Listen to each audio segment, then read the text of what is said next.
Sujet numéro 5. L'attention au volant. En partance pour Trècheville, par la bretelle de l'INJS, je suis descendu de mon véhicule pour comprendre une vive altercation entre un agent de la police nationale et un automobiliste, occasionnant un immense bouchon et un regroupement de badauds. J'ai compris, selon les différentes explications, que l'agent de police venait de verbaliser l'automobiliste pour conduite avec un téléphone au volant et que celui-ci ne voulait pas payer la contravention au motif que, selon lui, qu'il a activé le haut-parleur et qu'il conduisait les deux mains sur le volant. Pour lui, il n'avait pas le téléphone dans la main et donc l'infraction ne lui est pas imputable. Je voulais couper court à cette discussion car s'il y a une chose dont j'ai horreur, c'est de voir des agents de police échanger bruyamment avec des civils et entourés par des badauds amusés.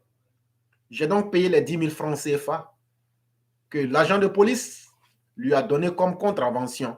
Mais pour mieux comprendre le décret, j'appelle un collègue pour être bien situé, pour ne pas me tromper. Et je crois qu'il n'y a pas de honte à cela.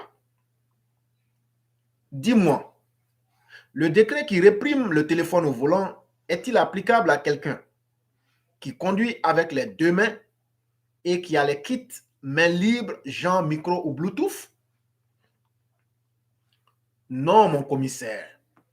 Ce que le décret punit, ce n'est pas tant le téléphone à la main, mais le fait que votre attention soit détournée par la communication.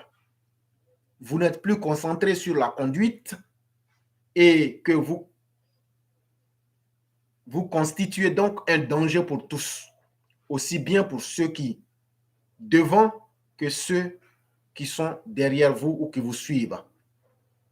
Ce que le texte vise, c'est de garder la vigilance au volant pour ne pas causer d'accident. Celui qui parle au volant, même s'il n'a pas le téléphone à la main, ni sur le volant, est distrait par la communication.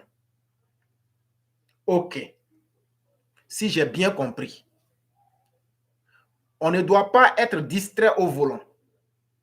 Dis-moi, et le chauffeur qui discute avec les passagers d'à côté, comme un taximètre papato par exemple, il arrive également que pendant la conduite, notre attention soit distraite et détournée par un sujet passionné qui nous occupe avec des amis ou des parents dans la voiture.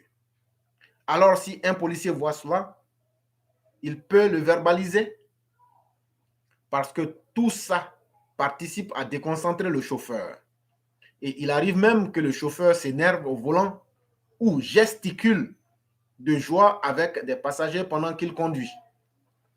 Et cela peut détourner leur attention ou leur vigilance au volant. Non, mon commissaire. En matière pénale, l'interprétation est stricte. Le décret parle du téléphone au volant et ne fait pas allusion aux autres choses. Ce qu'il faut comprendre, c'est que le décret punit. Ce n'est pas tant le téléphone à la main étant au volant, mais le fait que votre attention soit détournée par votre communication en situation réelle de conduite. Alors, chers automobilistes, évitons d'être verbalisés. Si nous devons passer un coup de fil ou répondre à un appel téléphonique, marquons un arrêt pour le faire parce qu'il faut garder la vigilance au volant pour ne pas causer d'accident. Excellente semaine chez vous. Source Ange Kessi.